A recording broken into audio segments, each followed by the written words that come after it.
Hello, friends. Welcome to the 23rd episode of Mahabharat. And as promised, I will take the story forward and bring interesting things to you. In the last episode, we remember that Pandavas had won Draupadi's hand in marriage. Arjun ने स्वयंवर में लक्ष्य भेदन करा और द्रौपदी को विधिवत वहाँ से जीता, सारे राजाओं को हराया और ब्राह्मणों का सम्मान उन्होंने बढ़ाया और वहाँ से द्रौपदी को लेकर अपनी माता के पास आ गए। और वहाँ पे तो आपको पता ही है कि कुंती ने सोचा कि कोई वस्तु है या भिक्षा में दी कोई चीज़ है और उसने कहा कि आपस में बांट लो। इसके बाद हम कथा आगे बढ़ाते हैं क्योंकि हमने बताया कि क्यों द्रौपदी को 5 पति प्राप्त हुए थे। तो in the coming episode Ved Vyas जी ने शुभ मुहूर्त में विवाह करवाया जिसमें समस्त पंचाल राज के लोग उपस्थित थे। कृष्ण जी ने भी बहुत उपहार और बहुमूल्य रत्न घोड़े इत्यादि दिए क्योंकि ये एक बहुत महत्वपूर्ण विवाह था द्रौपदी का, और द्रौपदी तो कृष्ण जी की सखा भी थी। इसके बाद सभी राजाओं को पता चल गया कि पांडव जीवित हैं और द्रौपदी को जीतने वाला अर्जुन था और राजा शल्य को भी भीम ने ही गदा युद्ध में हराया था। दुर्योधन को जब यह समाचार मिला तो बहुत दुख हुआ।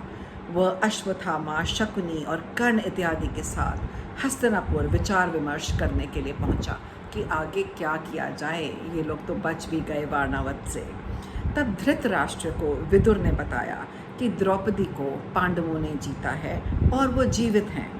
तब धृतराष्ट्र ने ऊपर से तो प्रसन्नता दिखाई, कहा कि ये तो बहुत शुभ समाचार है, पर अंदर ही अंदर बड़े दुखी थे।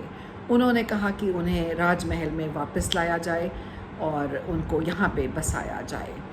तो जब विदुर जी वहाँ से चले गए, क्योंकि विदुर तो नेक सलाह देते थे, तब दुर्योधन अपने पिता धृतराष्ट्र के पास गया और पूछा कि इसका उपाय क्या है, हम पांडवों से कैसे छुटकारा पा सकते हैं, उन्हें बाहर कैसे कराएं।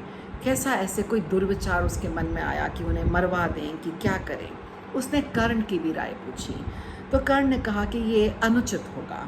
उसने कहा कि उनके पास भीम, अर्जुन, द्रुपद और कृष्ण जैसे योद्धा हैं और मित्र हैं, उनके ऊपर सीधा आक्रमण ही ठीक रहेगा, इसीलिए सीधा युद्ध करना चाहिए, अभी छल कपट का समय नहीं है। भीष्म, द्रोणाचार्य, विदुर, कृपाचार्य ये सब इसके विरुद्ध थे। उन सब की राय थी कि उन्हें आदर पूर्वक लाया जाए, उनका विश्वास जीता जाए और उन्हें उनके हिस्से का आधा राज्य दिया जाए। यही नीति थी उनके हिसाब से और यही उचित था। तो ये सुनकर कर्ण और दुर्योधन इत्यादि बिल्कुल जल भुन गए। विदुर ने कहा कि भीष्म और द्रोण ने सही सलाह दी है। उन्होंने कहा कि अर्जुन तो स्वयं इंद्र भी नहीं हरा सकते।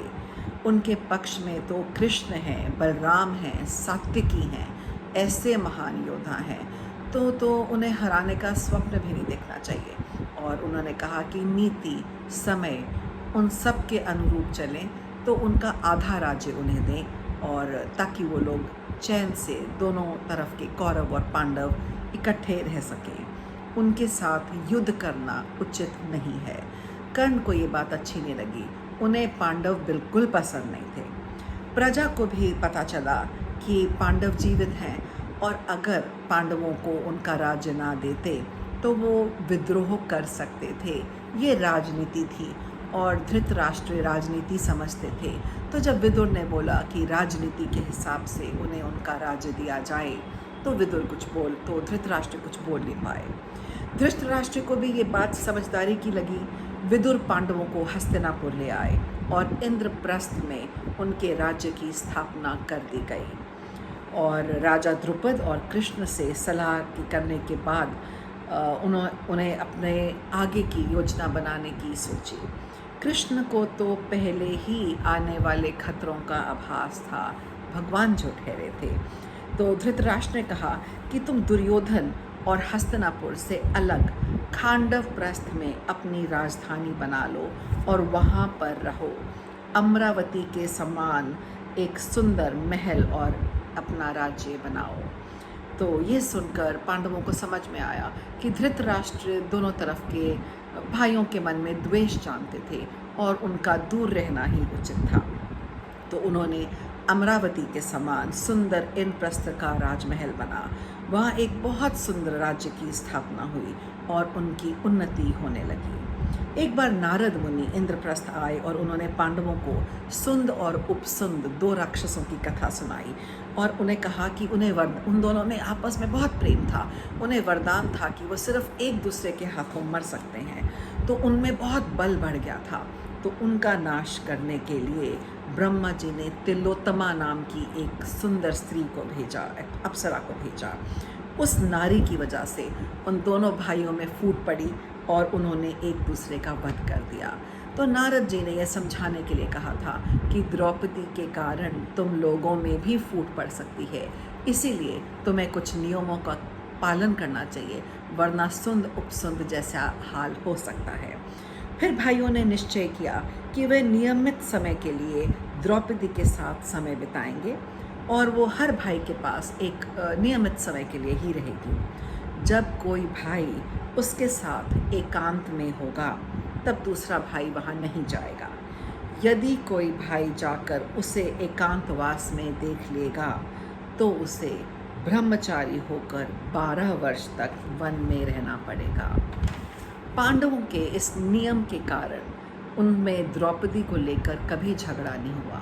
द्रौपदी स्वयं भी बहुत गरिमाशाली थी और उसका व्यक्तित्व ऐसा था कि वो एक इन चीज़ों से बहुत ऊपर थी। उसकी तो गरिमा ही अलग थी और भाइयों में भी आपस में बहुत स्नेह था। So in the next episode 24, we will see how Arjun once broke this rule and had to leave for forest where he married Ulupi and Chitrangada. तो अगले एपिसोड में अर्जुन द्वारा किस वजह से इस नियम का भंगन हुआ और फिर उन्हें 12 वर्ष के लिए जाना पड़ा।